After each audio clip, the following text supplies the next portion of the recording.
Ba ba ba ba ba ba ba ba ba ba ba ba ba ba ba ba uma mau mau papa uma ma mau.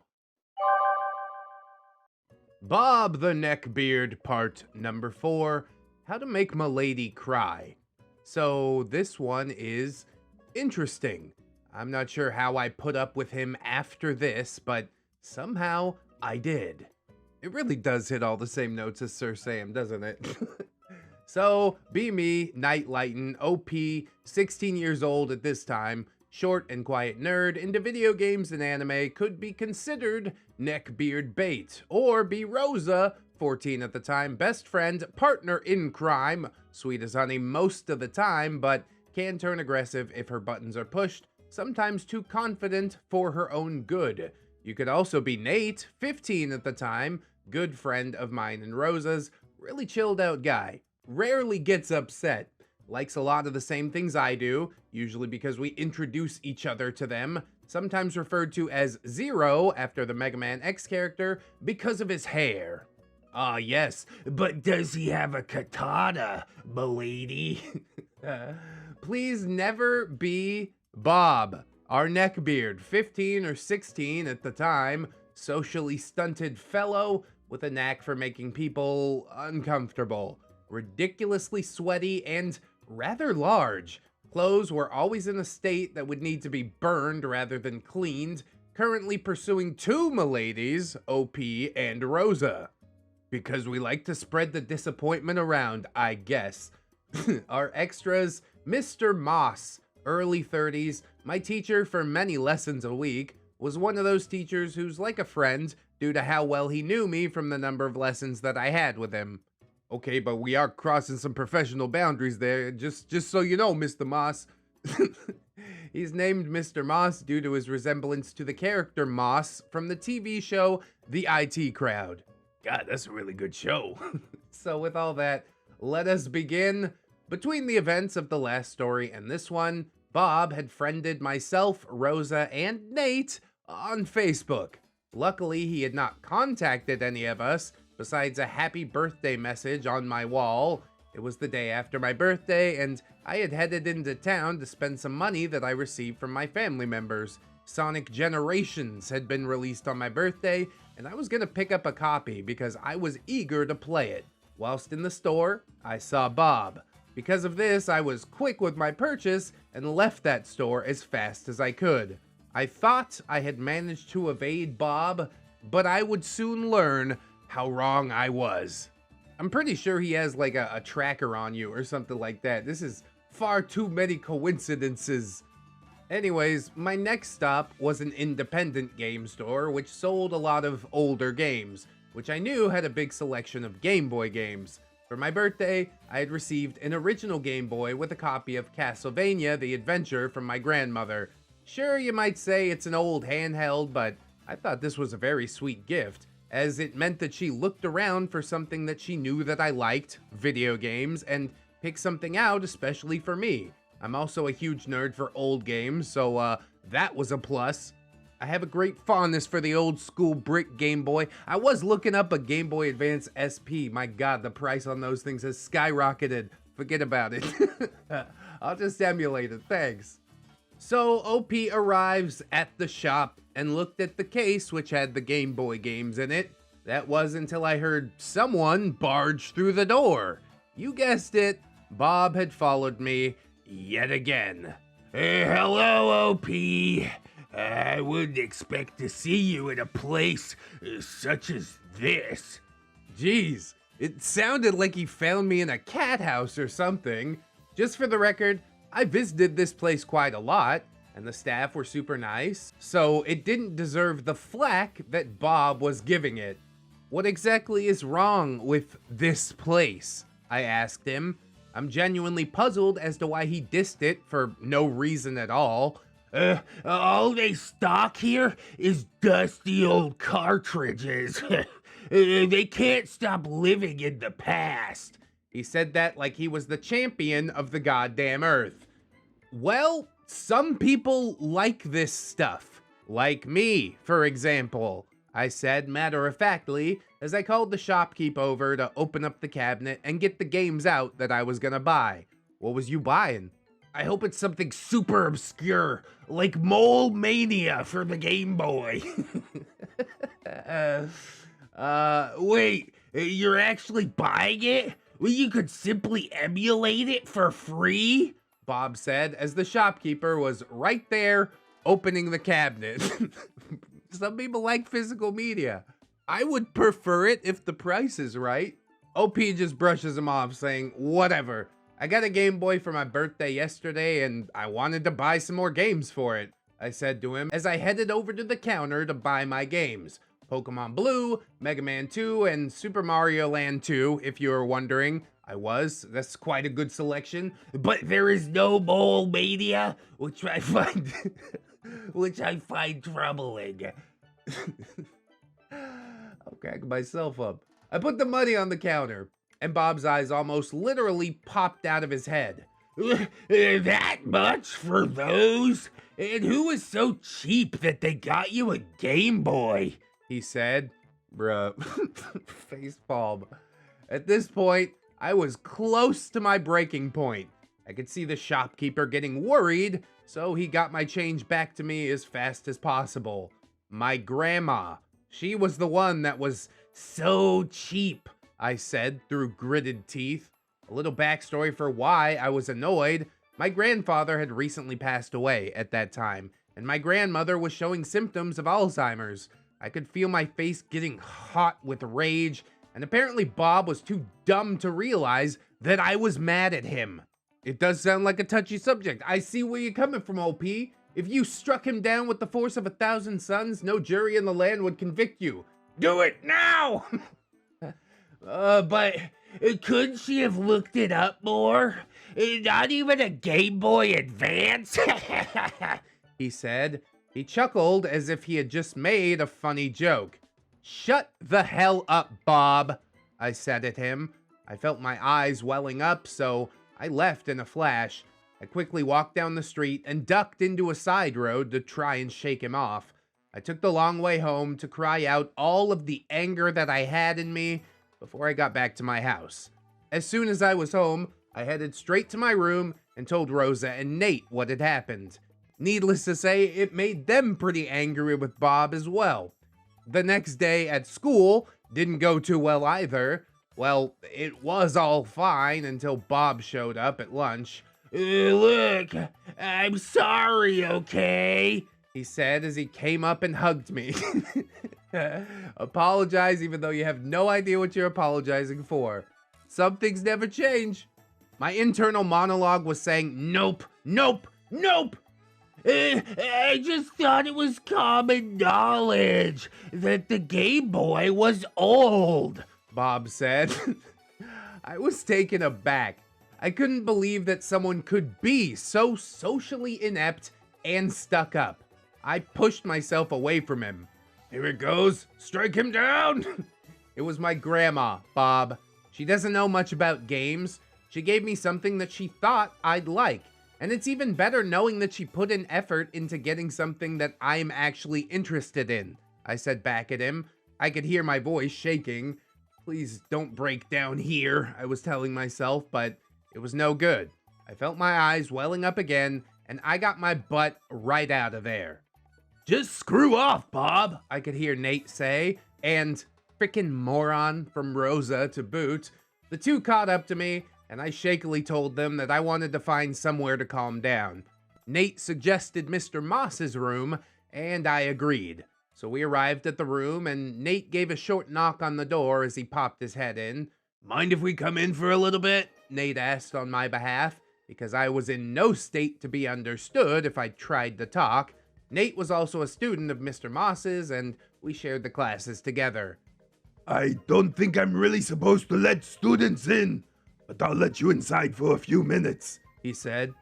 Remember that conversation we had, Mr. Moss, about professional boundaries? Alright, whatever. Nate pushed the door wider open to let himself, me, and Rosa in. He looked past his laptop and saw me. OP, what's the matter? He asked. I could tell he was concerned, as he knew how cheery and upbeat I normally was. Someone accidentally insulted a family member. It sounds stupid, but it just got to me. I barely managed to say. No, that is a perfectly reasonable reaction, Mr. Moss said as he brought over a box of tissues. Stay as long as you need. He is a good guy. He's trying to do the right thing. Look at him go. Offering the students sanctuary? I can't be that mad. I thanked Mr. Moss and we stayed for a little while longer. We thanked Mr. Moss and left when I felt ready to go. Unfortunately, we almost immediately ran back into Bob. You need to check your backpack, check your shoes for an air tag or something. This whole thing's about as sus as it gets. OP, I'm so sorry, Bob said. He actually sounded sincere for once. I realized I said some ridiculous things, and I understand why you're unhappy with me. I hope this doesn't make you hate me. No, Bob, I hated you long before this. OP didn't say that. Instead, she writes, me being dumb. I thought that was actually a very nice thing to say. Screw off, Rosa began to say. No, Rosa, it's okay, I said, cutting her off. She looked confused as to why I had cut her off. I forgive you, Bob. Just think about what you're gonna say before you say it next time. Okay? I said. I could see Rosa and Nate still looking slightly confused. Thank you, Bob said with a bow. I gave him a little smile. I think I should head to the next lesson now. See you later, Bob, I said as I set off with Rosa and Nate. This forgiveness and niceness on my part must have lit a spark inside Bob, which will be seen in the next installment. Not directly related to my story, but unfortunately my grandmother passed away shortly after this story took place. May she rest in peace. Well, I am sorry about your grandmother, I gotta say that, but I also have to admit that I'm slightly upset that you didn't just let the whole thing drop at this moment. Bob wanted his way back in, and you just handed it to him. On a silver platter. And I think acting cowardly like he does is just a ploy for sympathy, which is really only used to probe for weaknesses. And now that he has OP's weakness revealed, he's gonna stab into it in the next part, which of course I'm not gonna wait for. I'm super curious. Let's get into it right now. Bob the Neckbeard Part 5. Be sure to hide adult edits of Milady when she uses your laptop. Yeah, pretty basic, isn't it? Preferably don't do it in the first place. You heard about that Twitch streamer that was watching Pokimane deepfakes? Happened a couple days ago. What time is it where I am? Whoa. Bro, too wild. That's what we call coon brain. That's what we call prawn sick. But it doesn't surprise me at all coming from Bob. Hey, speaking of Twitch, I got a Twitch. You should come and follow me over there. I'm gonna start streaming again this month. Hey, also subscribe to ReddX if you haven't quite yet. You got this far, you must be enjoying something, so do it, please and thanks. So first off, Happy New Year, everybody. Hey, that's almost on time. Of course, the best way to start off the year is a story about a neckbeard and his prawn. The cast, OP, of course, Bob, Rosa, Nate, Mr. Sir. We've met all of them before, so we're gonna move on through. Since the last story, when Bob made his precious Milady cry, Bob had managed to act normal. Well, as normal as Bob could be, anyway. A lot less creepery and never said anything that could be considered bad. That only lasted for a little under a month, and then he started getting weird again. I mean, he can only hold back his natural state for so long, you know? He would constantly go out of his way to say, "Hi!" to the three of us, and would often wait around after lessons to say, "Goodbye!" to me. And it was all a little strange, but it wasn't bad enough that I couldn't just brush it off. Then one day, he comes over to us. Hey, you three. Mind if I get a selfie with each of you? Bob said to us. The three of us, me, Rosa, and Nate, looked at each other and agreed because, why not? First off, he wanted to do one with me. Alright, cool, I guess. I saw the screen and see that he's gonna put an arm around me, and that is not cool. I didn't say anything, but instead ruined his opportunity to get a nice photo of Milady. Yeah, that's some sort of revenge in the smallest, pettiest way possible. I closed my eyes as tight as possible, gave the goofiest closed-mouth smile I could, and pushed my cheeks way together to make myself look ridiculous. Bob took the picture and looked slightly disappointed. But no matter, it was enough for what he needed. He got his picture with Rosa, who followed suit and made her face look equally as ridiculous. Guess that must have been enough too. When it got to Nate, Bob held up his phone and looked bored as hell. Nate showed a similar but forced look of boredom for the picture. I assume Bob just deleted that one. After all, it wasn't a milady, so it was of no use to him. Oh God. Part of me takes some solace in that. Thanks, you lot, he said with a smile and happily bounced off. We were all slightly confused, but we passed it off as Bob just being nice. Surely there's no ulterior motive here. Little did I know that he would have a use for some of those pictures. Fast forward to a few days, maybe a week later. A lot of our maths lessons were done on computers or laptops for that time. Bob had negotiated with Mr. Sir if he could use his own laptop from home, which Mr. Sir actually let him. We were to log on to a website to do our math stuff. I was having trouble logging on. I can't get in, I said quietly to myself. Don't worry, OP. I'll allow you to use my laptop to see if it works on mine, as I'm stepping out for a moment to use the restroom, he said as he pushed the laptop in front of me. Yep, almost seems like a nice gesture until... Oh, thanks, Bob, I said as he got up to leave. Sitting next to Bob taught me that when he says he has to go to the toilet, he's gonna take a really long time. At least like 10 minutes a lot of the time. Knowing he would be a long time and seeing that he had a folder named Art in Here on his desktop, the curious side of me took over and I had a peek in that folder. I still think it was not a very nice move on my part to look into his folder. It's good you realize that, but you still did it. A lot of the stuff looked like hastily made base edits from DeviantArt. Huh. Little odd, but everyone has to make a start, right? I dived into a subfolder simply named New Folder, so I assumed it was made recently. Inside was another folder named New Folder, and the selfies with me and Rosa. Weird. What would those be doing in an art folder? I pressed on and looked in the next folder. And of course, it was full of adult drawings and Rule 34. I mean, you didn't even nest it. See, what you gotta do to hide it real good is make a nest of like 20 folders.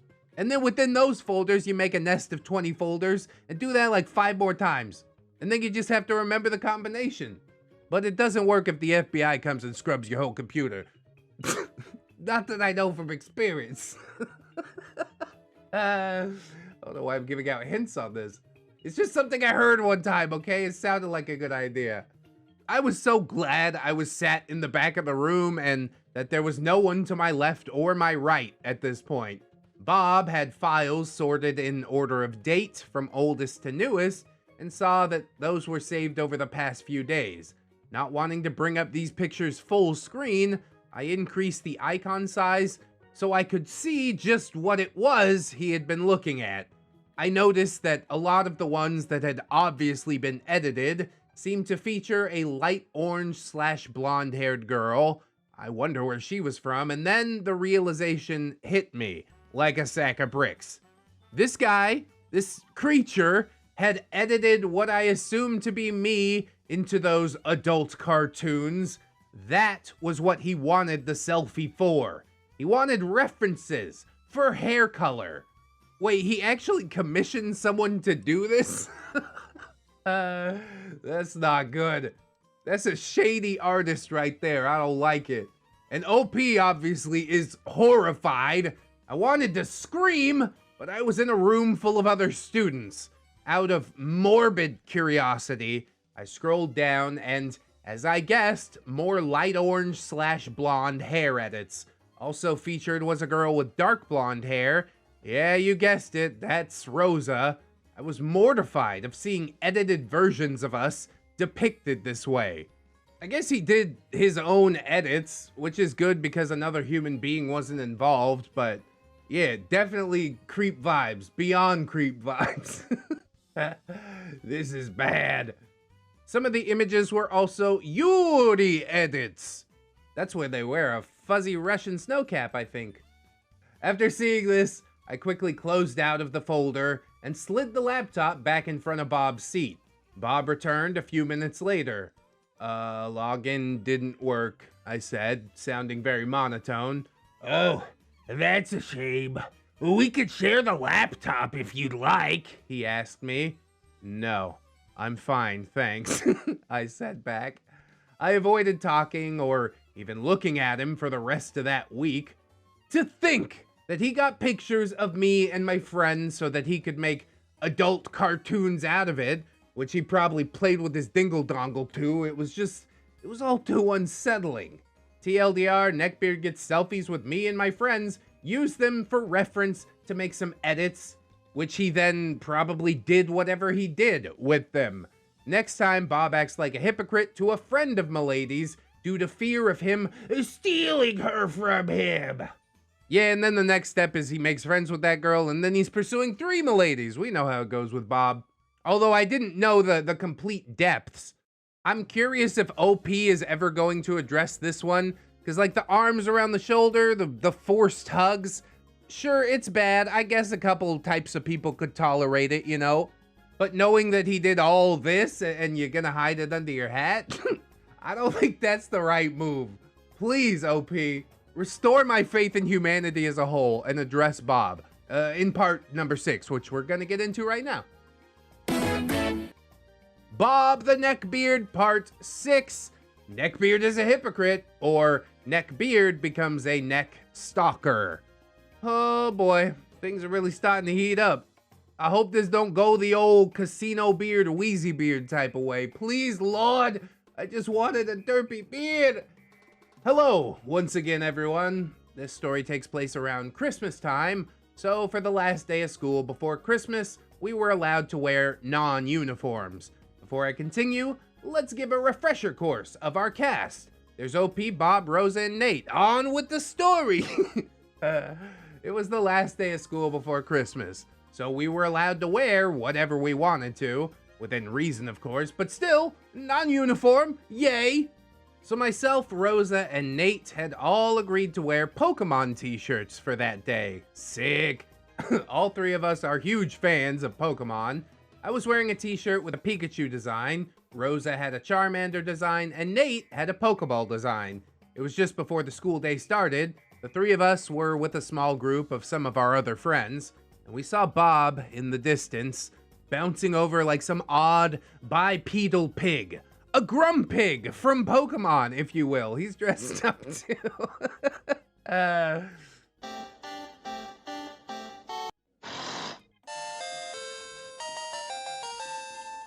When he got a bit closer, I could see what he was wearing. A pair of old jeans that were worn through on both knees, a t-shirt with a Call of Duty logo on it, creased of course, and a leather jacket which had definitely seen its best days long ago. Oh, and of course a fedora type hat which he was holding under his arm. Oh Lord, I was thinking. We broke away from the group so we wouldn't have to deal with Bob. I do feel like a little bad for Bob after seeing his casual, normal people clothes. Obviously, nobody's taking care of this kid at home. That's why his uniform always looks like trash. Like, I almost start to feel bad for him, and then he starts talking or doing anything, and I'm like, oh yeah.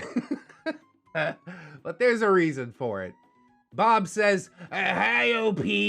I admire the headgear you're wearing today. Nice to see someone else appreciates good headwear, he said as he jiggled to a halt. I had no idea what he was talking about, but after running it through my Neckbeard to normal translator in my head, I realized he was talking about the hat I was wearing, which looked a bit like this.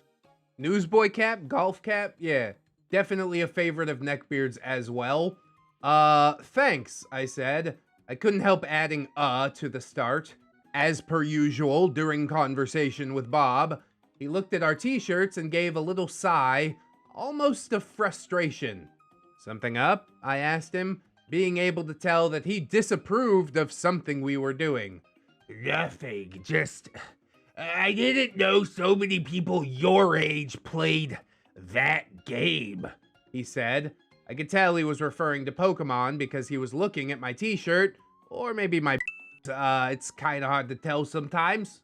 Honestly, Honker Donker Hoinga Doingo is one of my favorite games ever, so...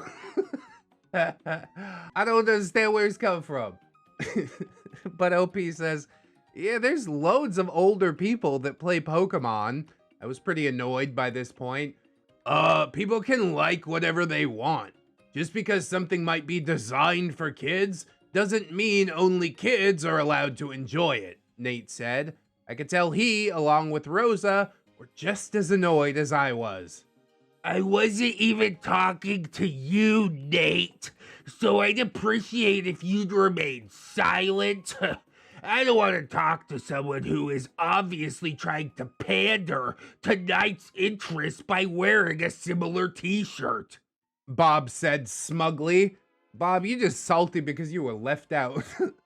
I was livid at this point. First, he insulted us for simply liking a game series, and then he needlessly ragged on my friends for no reason. And then I remembered the time in part 1, where Bob tried to impress me with a replica Death Note.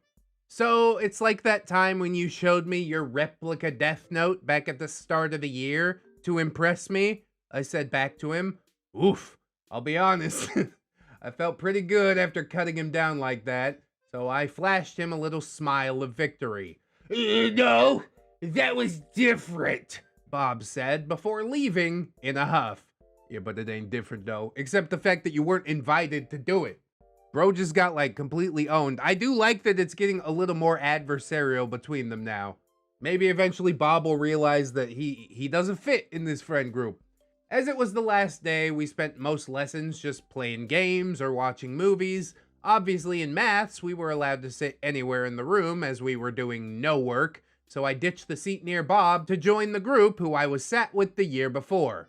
We began a good old game of poker, Texas Hold'em to be precise, and none of us claimed to be experts, but it was a game that we all played a fair bit, so we knew the basic rules.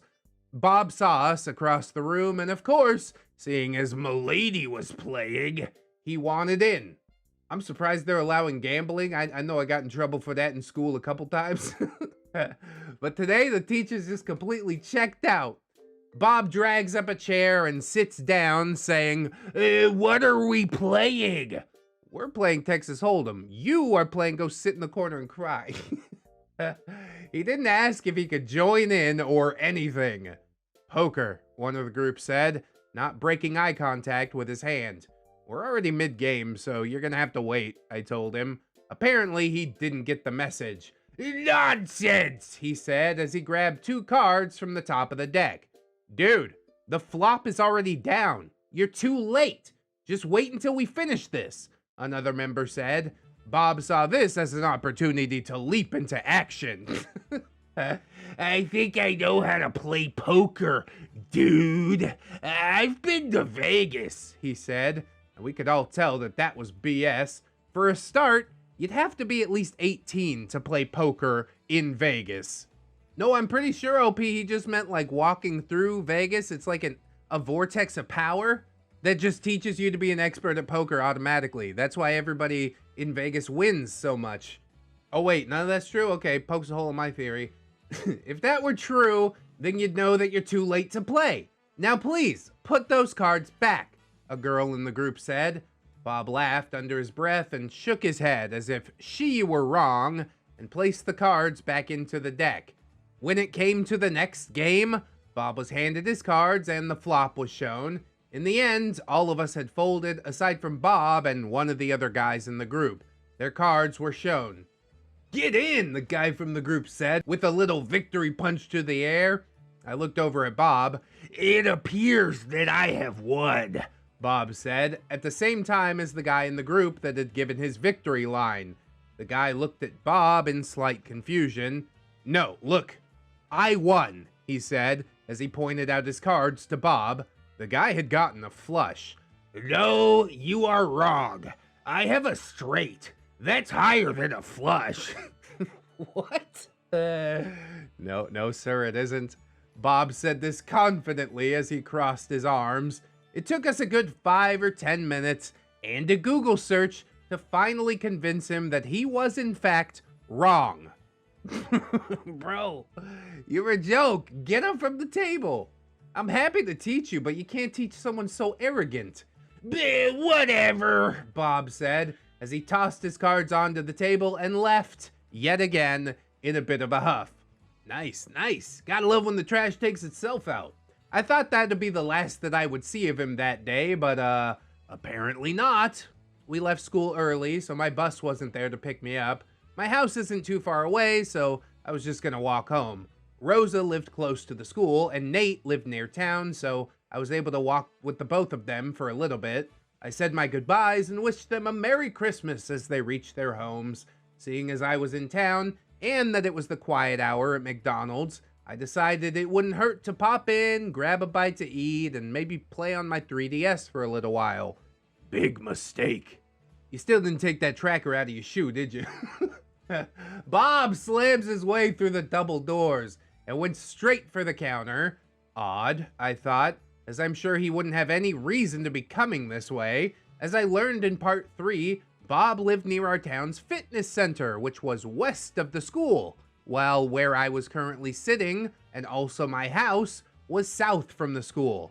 I just assumed he visited McDonald's often due to how big he was, and how the grease and condiment stains covered most of his clothing. I repositioned myself at the table in a way that would put a building beam in the way of Bob and myself so that I was out of view. Bro, wrap that sandwich up and run out the door right now. Do it, go! It was all no good. Bob must have seen me when he came in, as he came right over and plopped himself right down at the table on the seat opposite to me. OP, fancy running into you here, he said to me. Yeah, real big coincidence there, Bob. Hello, Bob, OP says, briefly looking away from the 3DS screen before looking right back to it and continuing my game. What are you playing? He asked. Fair question. If he hadn't asked with a mouthful of food. Legend of Zelda, I replied. I realized I wasn't going to get anywhere in this game if Bob was talking to me like he normally does, so I saved my game and turned it off, now focusing on my food. Please just tell him you want to be left alone. But of course, Bob has a riveting topic of conversation, saying, You are rather captivated by those retro games, aren't you? He said, almost sounding as if he was trying to make it out as being a bad thing. I just replied with a simple nod and then ate a few more fries. Is that all you're having? He asked me. In front of me was a large fry and a drink. I didn't think that it was too little a meal, but it did seem small, I guess, compared to what Bob was eating, which looked like a mountain of variously colored boxes containing countless amounts of different food.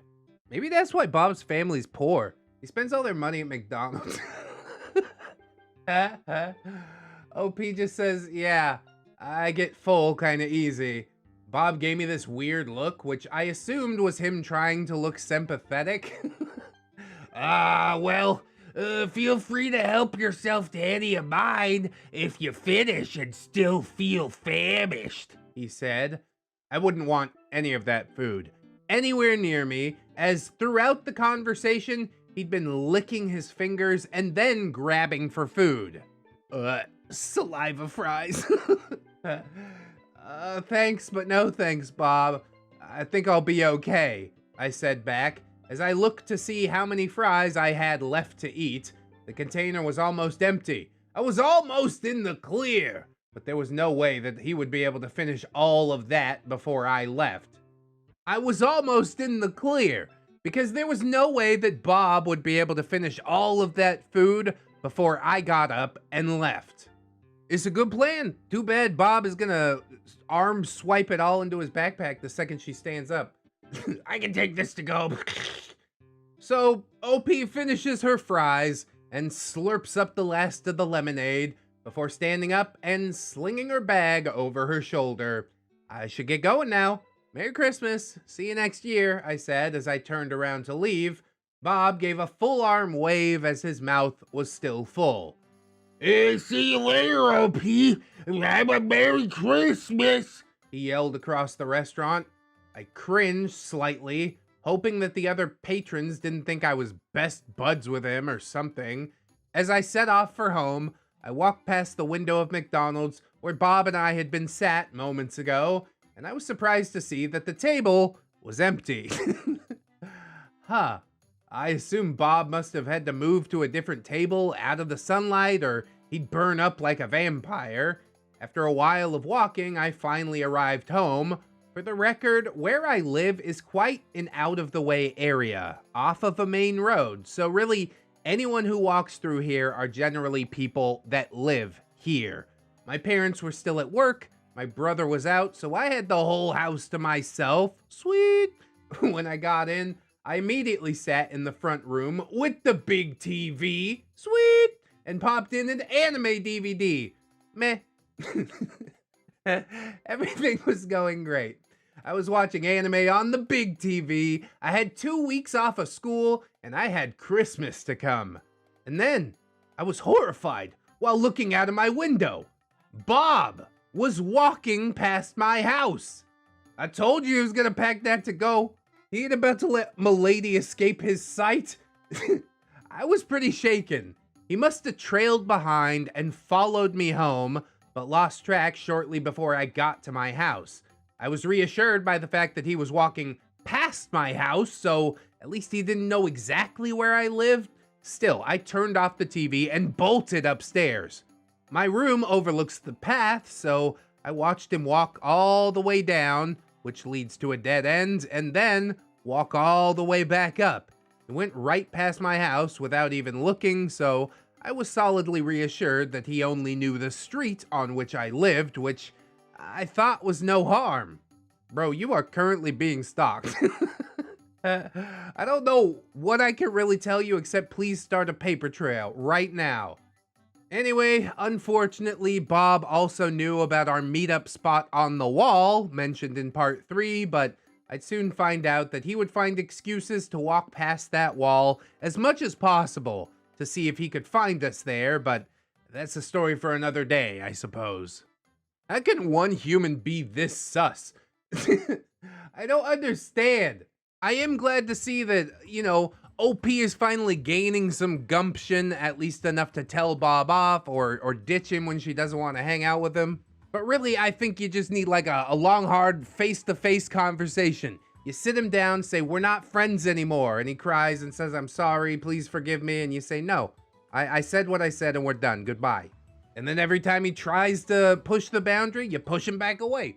I'm sure that point will come. I hope it doesn't escalate too far before it does, but there are 10 parts to this, so it remains to be seen for now.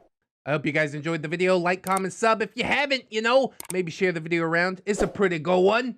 Some nice, light, fluffy cringe. Also, follow me on all the things. If you'd like to support the channel in any way, there's lots of links in the description where you can learn how to do that. And one of the most direct ways, Patreon patrons, YouTube channel members. Thank you, beautiful people, so much. I'll see you guys again tomorrow. Always remember that you are loved, you are worthy, you definitely deserve it. And I shall see you tomorrow. So until then, my friends, bye-bye.